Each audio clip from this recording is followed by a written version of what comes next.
What's poppin', guys? Back here now, a big video. Tonight I'm doing another 3 true horror stories. But this one's 3 true horror incest stories.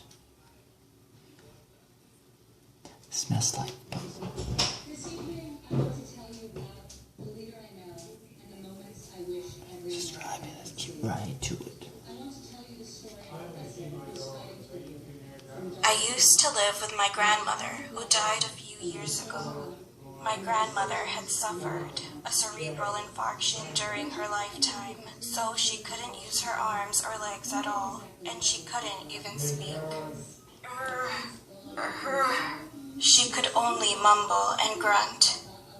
Because I spent a lot of time with my grandmother, I felt sorry for her whenever I saw her.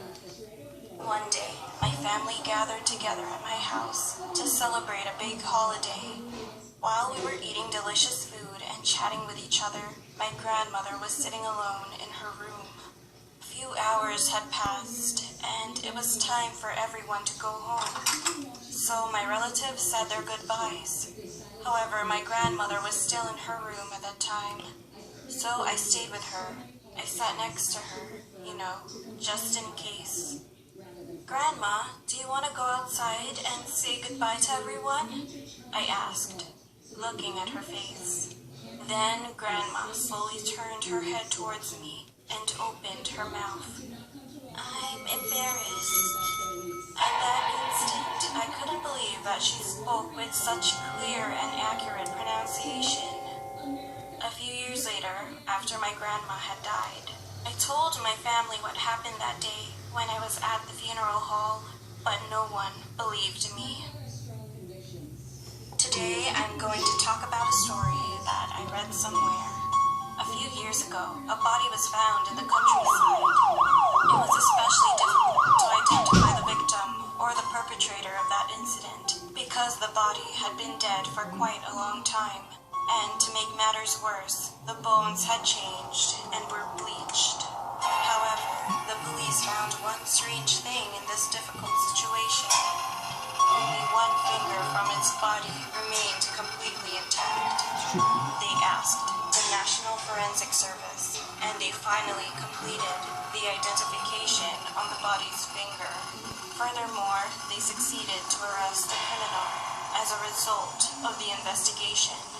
It turned out that the assailant was her roommate. They said that he beat her to death on a rainy day and buried her in the mountain behind their house. After that, the detective who was in charge said in his interview, "When you're in charge of a case, there are often things that occur that can't be explained. However, I can tell you that ghosts really exist." I'll admit that what I'm about to tell you is not that creepy. My grandmother passed away not too long ago. After staying 3 days in the funeral home, we were supposed to go to the cemetery following her cremation. They said it would take about an hour, so my mom told me to take a nap in the car until the cremation was done.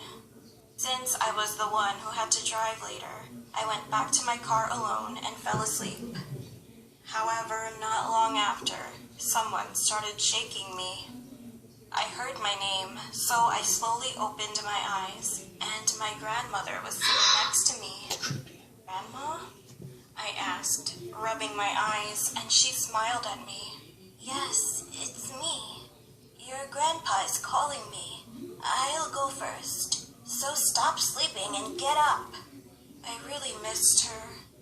Crying in my dream, I suddenly woke up with a surge of longing for her. I kept crying and then came out of the car. At that moment, I saw my family walking towards me, carrying a box of grandmother's ashes and her picture. I immediately told my mom about my dream, and then she patted me on the back and said this: "I guess Grandma wanted to say goodbye before she left. Maybe you were the only one who was sleeping. So she wanted to say goodbye to you."